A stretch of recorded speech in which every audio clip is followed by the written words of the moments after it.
Give Me Liberty or Give Me Death by Patrick Henry.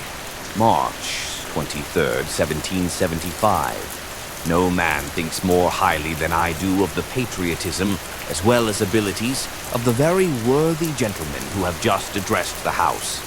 But different men often see the same subject in different lights, and therefore I hope it will not be thought disrespectful to those gentlemen if, entertaining as I do opinions of a character very opposite to theirs, I shall speak forth my sentiments freely and without reserve.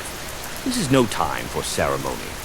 Questing before the House is one of awful moment to this country. For my own part, I consider it as nothing less than a question of freedom or slavery, and in proportion to the magnitude of the subject ought to be the freedom of the debate. It is only in this way that we can hope to arrive at truth and fulfill the great responsibility which we hold to God and our country. Should I keep back my opinions at such a time through fear of giving offense, I should consider myself as guilty of treason towards my country, and of an act of disloyalty toward the majesty of heaven, which I revere above all earthly kings. Mr. President, it is natural to man to indulge in the illusions of hope. We are apt to shut our eyes against a painful truth, and listen to the song of that siren till she transforms us into beasts. Is this the part of wise men engaged in a great and arduous struggle for liberty? Are we disposed to be of the number of those who, having eyes, see not, and having ears, hear not, the things which so nearly concern their temporal salvation? For my part, whatever anguish of spirit it may cost, I am willing to know the whole truth, to know the worst, and to provide for it. I have but one lamp by which my feet are guided, and that is the lamp of experience. I know of no way of judging of the future but by the past, and judging by the past, I wish to know what there has been in the conduct of the British ministry for the last 10 years, to justify those hopes with which gentlemen have been pleased to solace themselves and the House. Is it that insidious smile with which our petition has been lately received? Trust it not, sir. It will prove a snare to your feet. Suffer not yourselves to be betrayed with a kiss. Ask yourselves how this gracious reception of our petition comports with those warlike preparations which cover our waters and darken our land. Are fleets and armies necessary to a work of love and reconciliation? Have we shown ourselves so unwilling to be reconciled that force must be called in to win back our love? Let us not deceive ourselves, sir. These are the implements of war and subjugation, the last arguments to which kings resort. I ask, gentlemen, sir, what means this martial array, if its purpose be not to force us to submission? Can gentlemen assign any other possible motive for it? Has Great Britain any enemy in this quarter of the world to call for all this accumulation of navies and armies?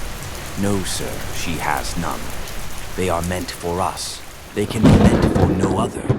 They are sent over to bind and rivet upon us those chains which the British ministry have been so long forging.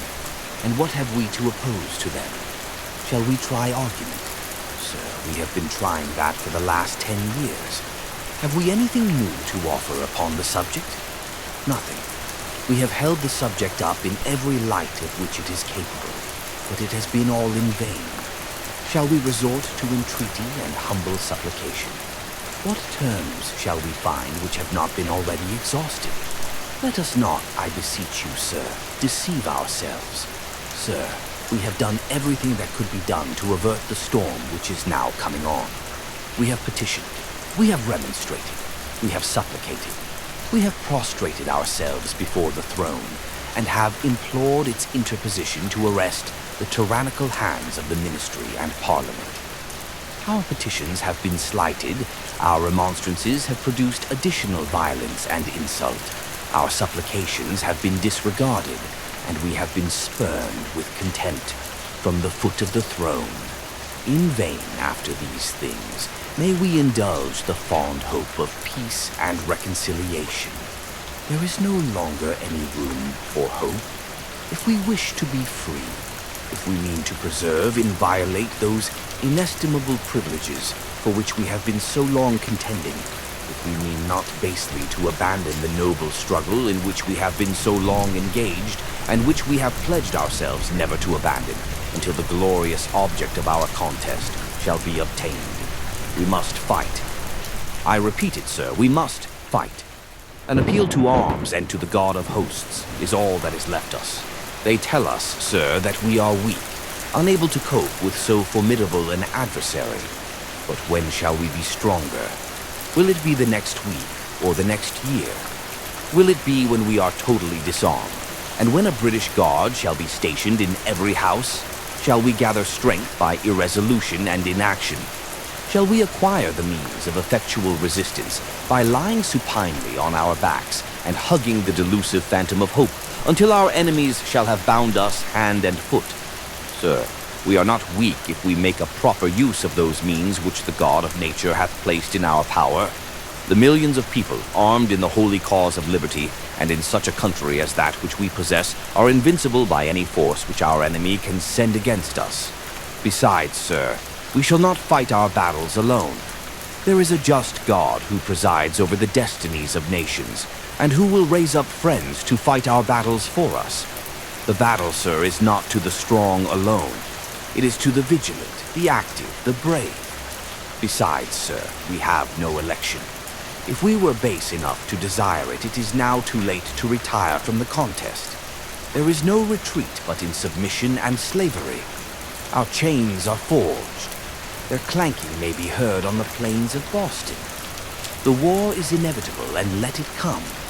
I repeat it, sir, let it come. It is in vain, sir, to extenuate the matter. Gentlemen may cry, peace, peace. But there is no peace. The war is actually begun.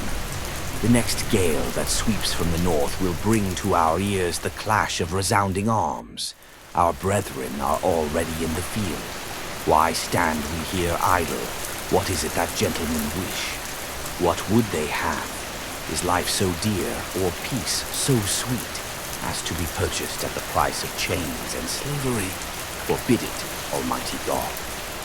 I know not what course others may take, but as for me, give me liberty or give me death.